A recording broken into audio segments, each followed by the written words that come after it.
आता काल ज्या भरत्या झालत्या का नाही त्यात आपला भाऊ सिलेक्ट झालता आणि ह्यानं पेपर कावा दिलता आम्हाला माहितच नव्हतं आणि त्याच्या आईला त्यातनं पण पोरांनी एवढं सगळं नियोजन केलं.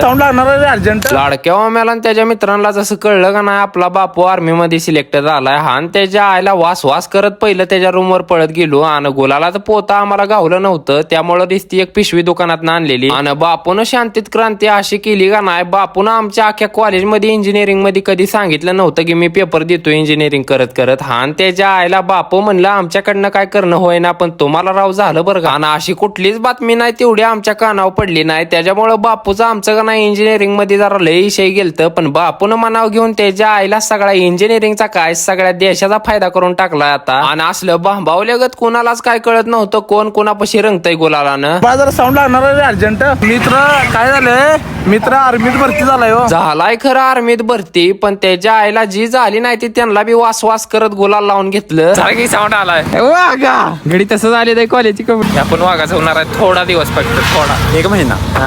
Weight and watch. आणि आता वास वास करणारे मित्र आता बास बास म्हणून आर्मीत भरती व्हायला लागली ती हळूहळू. त्यामुळं आता बाप म्हणलं तुम्ही काय झालाय भरती त्यामुळं डीजे घेऊन आणि सगळी आपली पोरं घेऊन आपण चाललेलो मित्राच्या हॉटेलवर. हे गडी म्हणलं सगळं का नाही हॉटेलवर बिंदास्त लावूया त्यामुळं का नाही निवांत तिकडं नाचा येतंय. आता तुमची जशी इच्छा आहे तशी बापूची पण आता इच्छा मनात रंगलीच की.